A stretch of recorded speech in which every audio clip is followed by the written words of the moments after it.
Jean-Michel Apathy, Maxime Switek. 39-21, le dialogue avec vous comme chaque jour. Et au menu dans un instant, les discriminations à l'embauche, discrimination physique, notamment vous en avez été victime. Appelez-nous au 39-21. Mais d'abord Jean-Michel, la justice malade. Oui, la justice malade. Et ce matin, cette actualité, le tribunal de Bobigny, l'un des plus importants de France, est en grève pour dénoncer précisément tous ces obstacles matériels qui compliquent la décision de justice, qui la diffèrent dans le temps parfois de manière insupportable pour ceux qui attendent que les juges tranchent leur dossier. Avec nous depuis Bobigny, Maximin Sanson. Bonjour Monsieur Sanson. Vous êtes juge au tribunal de grande instance de Bobigny et secrétaire de l'USM de Bobigny. Je vous propose d'écouter des auditeurs d'Europe 1 qui sont eux aussi confrontés aux problèmes que pose le manque de moyens matériels de la justice. Bonjour Marie. Bonjour. Vous êtes à la Selle Saint-Cloud. Oui.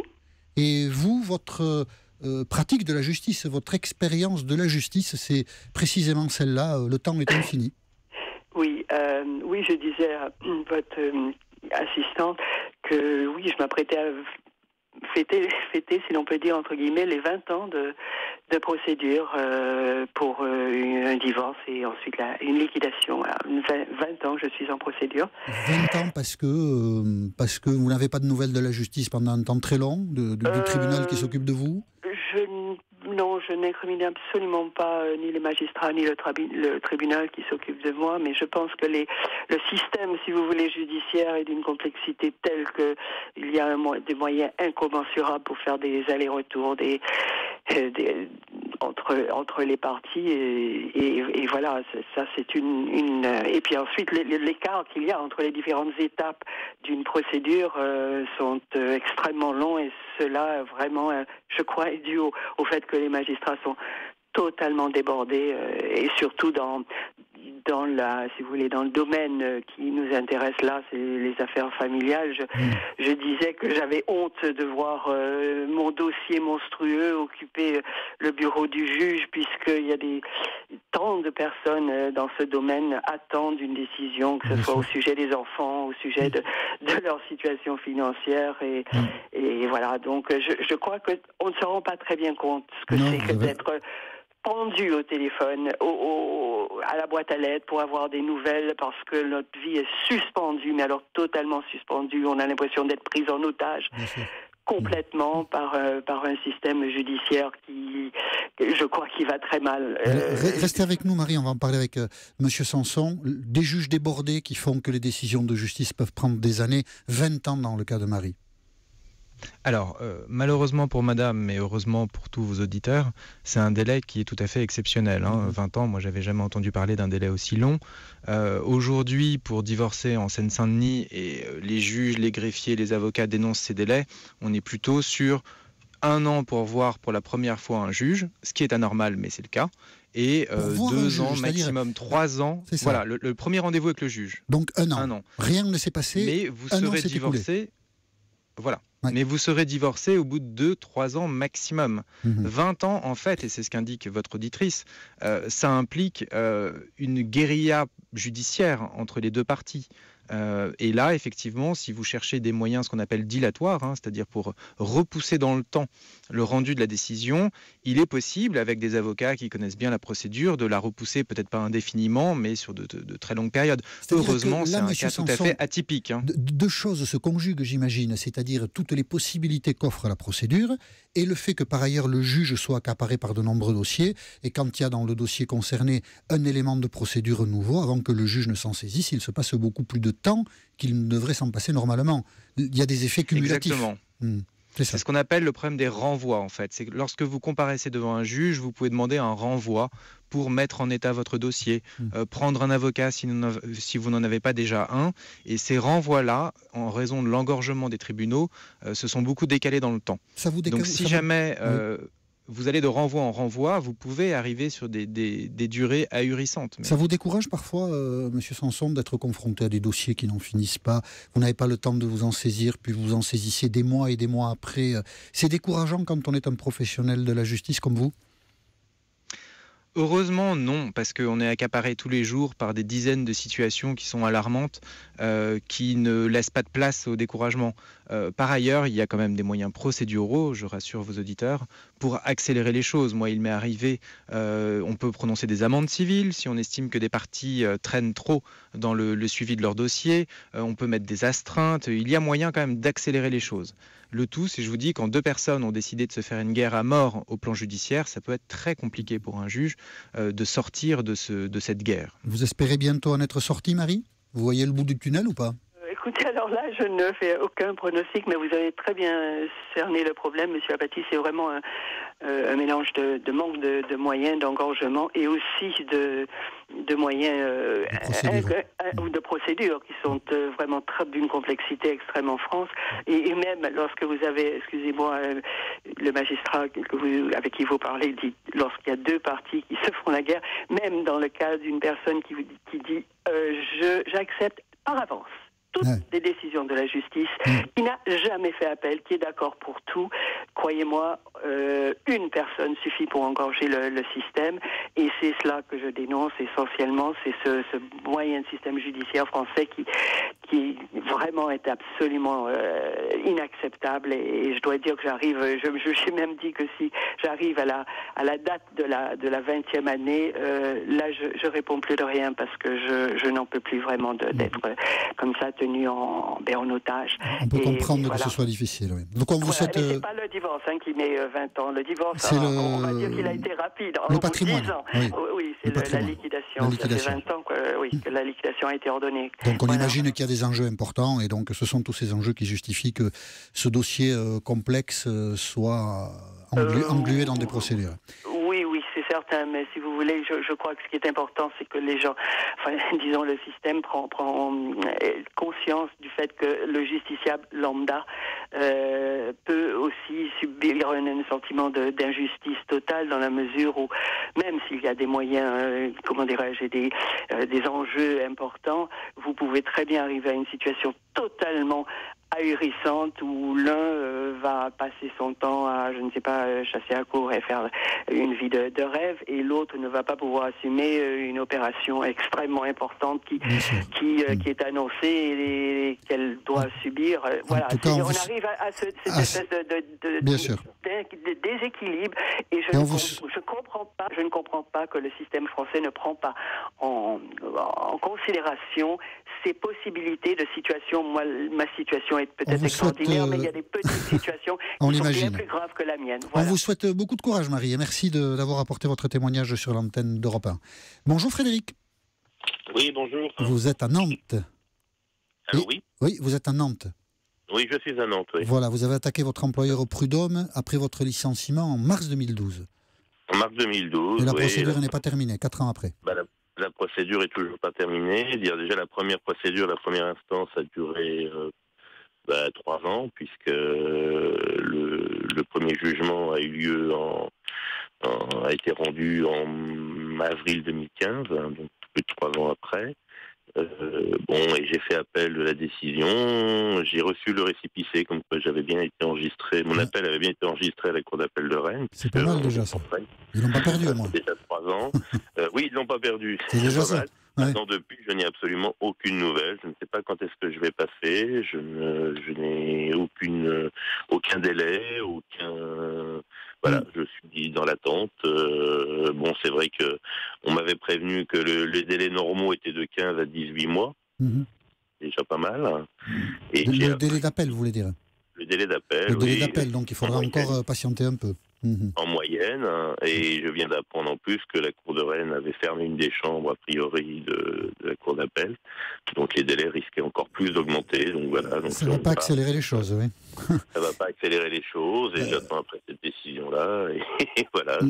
Il y a de quoi, Monsieur Sanson, restez avec nous, Frédéric, il y a de quoi, Monsieur Sanson, perdre confiance dans la justice dans ces cas-là.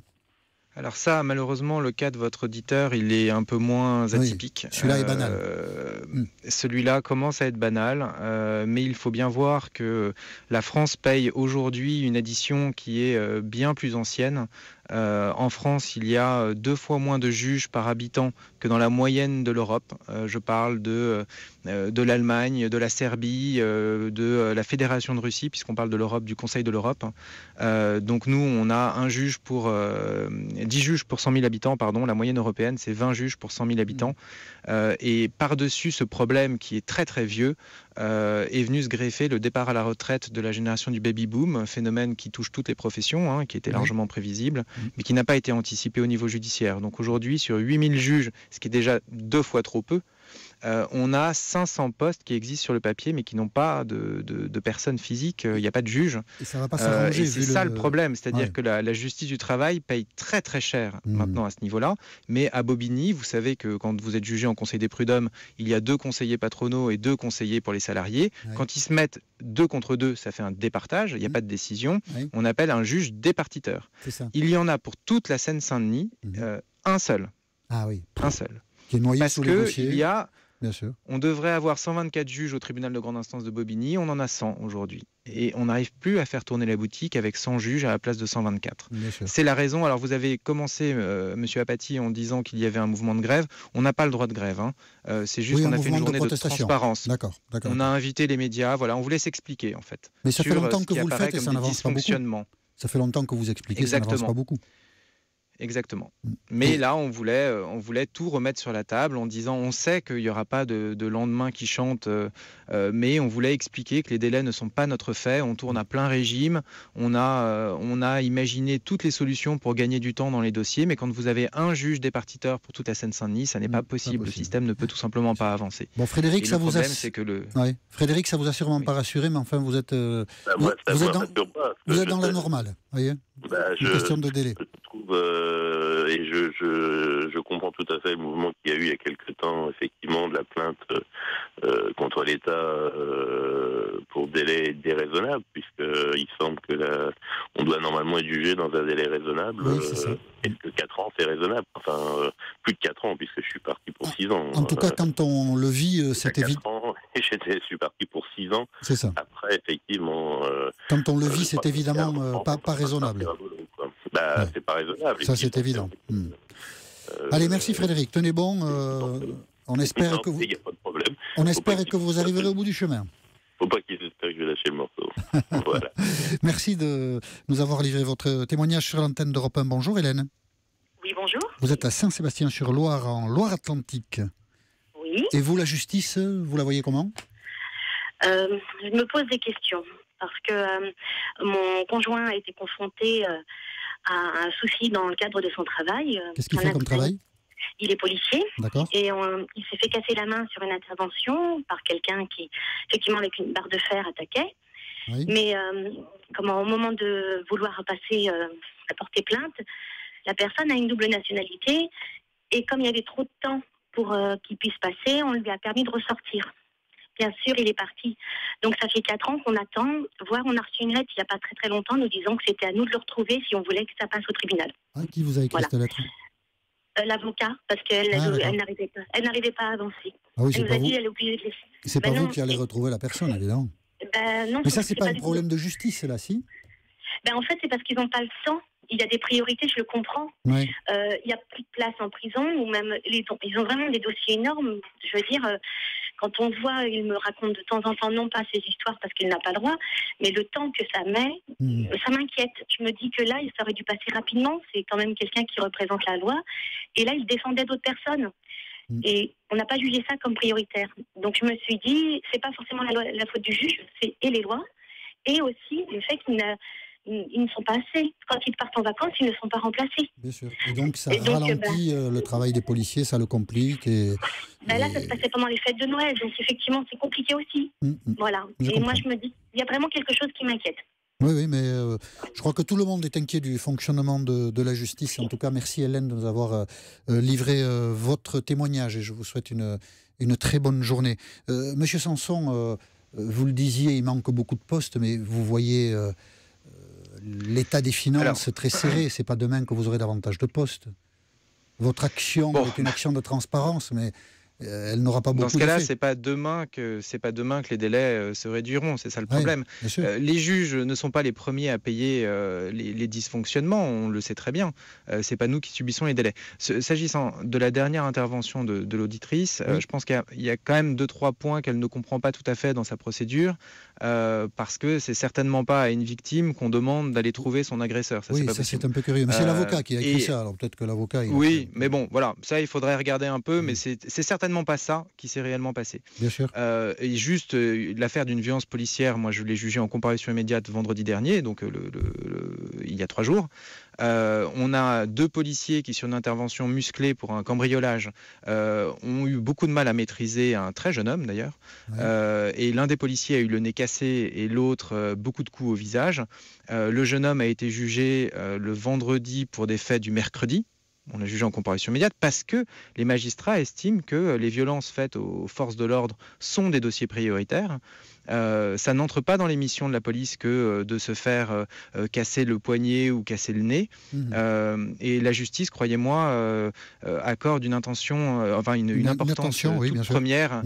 Voilà, à ce type de dossier. Et dans notre cas à nous, la personne a été condamnée le vendredi. C'est bien que vous ayez l'occasion. Les dommages et intérêts. Bien sûr. C'est bien que vous ayez l'occasion déjà de été le dire, accordés. parce qu'on oppose souvent la police et la justice. Des policiers se plaignent parfois, je ne sais pas, du travail des juges, du manque de suivi de ces personnes qui seraient libérées par erreur. Enfin, il y a beaucoup d'histoires qui remontent comme ça, mais que vous disiez que vous êtes attentif aux difficultés du travail des forces de l'ordre, c'est important que vous ayez pu le dire. Très. Et tant au niveau du procureur qui a décidé de poursuivre en comparution immédiate le jeune homme dont je parle, qu'au niveau des juges qui ont condamné le soir même cette personne assez sévèrement, justement, mais sévèrement, et les dommages et intérêts ont été accordés tout de suite.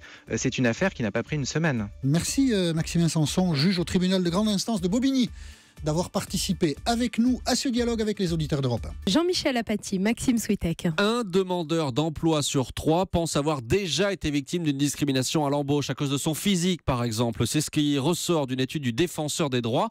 Et vous, on vous a posé la question 39-21. Oui, et ça peut être une douleur, évidemment, d'avoir le sentiment d'être discriminé. Bonjour Céline. Bonjour. Vous êtes à Saint-Rémy en Côte d'Or. Oui, tout à fait. Et ce sentiment de la discrimination, vous l'avez ressenti. Vous nous racontez ? Oui, donc il y a un an, j'ai eu un entretien d'embauche pour être un manager de rayon dans une grande entreprise de cosmétiques. D'accord. Et donc j'ai eu un premier entretien téléphonique qui s'est bien passé. Oui. Et donc après, on m'a demandé de venir. Donc j'y suis allée. Et dès les premières minutes, j'ai senti qu'il y avait un petit malaise. Oui, d'accord. Voilà. Et donc la personne m'a fait l'entretien, m'a posé des questions particulière, qu'est-ce que je regrettais le plus dans ma vie, Qu'est-ce que vous regrettiez dans votre vie ? Ah oui, oui. C'est curieux comme question. Hein. Apparemment rien, je regrette rien. D'accord, c'est bien, c'est bien. Et elle m'a dit que j'étais pas assez maquillée, que il y avait des petits défauts qu'on m'avait jamais à vrai dire, je m'étais jamais posé la question de mon physique pour un entretien d'embauche. Parce que j'ai toujours travaillé, donc voilà. Et j'ai bien senti que il y aurait pas de suite, quoi, parce qu'on m'a bien fait comprendre, alors pas en me disant que mon physique ne donnait pas l'image de l'entreprise, mais quelques jours après, j'ai eu une réponse négative. Si je comprends bien votre témoignage, Céline, vous ne vous attendiez pas du tout, en aucune manière, à être discriminé par quelqu'un qui vous proposait éventuellement un emploi. Ça a été une surprise pour vous. Ah, exactement, oui. Et une remise en question, du coup, parce que une souffrance, effectivement, comme vous le disiez, parce que tout est remis en cause, en fait. Oui, bien sûr, je comprends. Donc, on se dit, mais... du coup, comme on a une expérience professionnelle, pour ma part, assez conséquente, je me suis dit, mais qu'est-ce qui se passe, quoi ? Vous étiez légitime sur ce poste ? Enfin, du moins, votre expérience professionnelle légitimait le fait que vous postuliez. Mais vous avez compris ce qui vous a été éventuellement, ce qui vous a desservi, ou vous ne l'avez pas ? Parce que vous n'avez pas discuté de ça avec votre futur non. probable employé. Est-ce que vous avez compris quand même les raisons pour lesquelles, les mauvaises sans doute, les raisons pour lesquelles il s'est comporté comme ça avec vous ?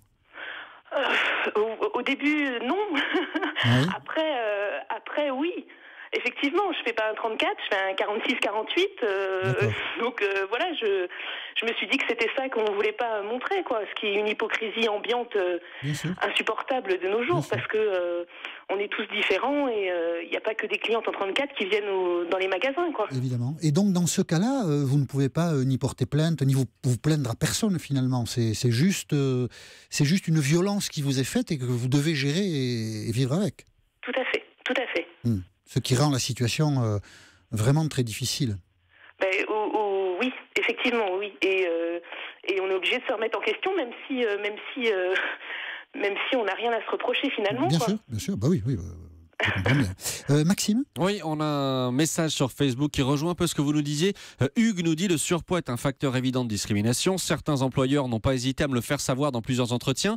Même une conseillère Pôle emploi m'avait déjà fait la remarque. » Donc, dès Pôle emploi, ça commence. Voilà. C'est bien de parler de ce sujet parce que on est quand même un peu isolé quand on subit ça, Céline. Tout à fait, oui. Et d'ailleurs, je lance un appel, Jean-Pierre, oui, je me permets. Allez-y. Parce que je suis un manager expérimenté et une professionnelle jusqu'au bout des doigts. Je cherche toujours un travail sur Dijon. D'accord. Donc si quelqu'un n'a pas peur d'embaucher quelqu'un qui de compétent, motivé, je suis là. Eh ben, écoutez, si quelqu'un se manifeste et nous demande vos coordonnées, nous vous les transmettrons avec plaisir, avec votre autorisation. Merci beaucoup. Merci beaucoup Céline, et je vous souhaite une très très bonne journée. Merci, au revoir. Au revoir. Bonjour. Oui, bonjour. Bonjour. Alors, vous ne souhaitez pas que votre prénom soit donné à l'antenne, donc je le respecte. Vous nous appelez Michel. De Brie-sur-Marne. Tout à fait. Et vous aussi, vous avez subi une discrimination. Laquelle ? Tout à fait. J'étais discriminée. Pourquoi ? Comment ? À l'embauche à cause de ma nationalité. D'accord. C'est-à-dire que je postulais pour une société française qui souhaite se développer dans l'international et qui cherchait quelqu'un qui maîtrisait l'espagnol. C'est mon cas. Puisque je suis mexicaine. D'accord. Donc, j'ai passé un premier entretien avec des tests écrits, deuxième entretien, trois entretiens se sont écoulés. Et j'ai eu une mauvaise réponse, comme quoi notre profil a été les gagnants. Donc, mais la RH a tenu me rappeler pour me demander de repostuler si l'offre était publiée encore. D'accord. C'est ce que je fais au bout de 6 mois. Oui. Au bout de 6 mois, j'ai passé encore les déroulements d'entretien.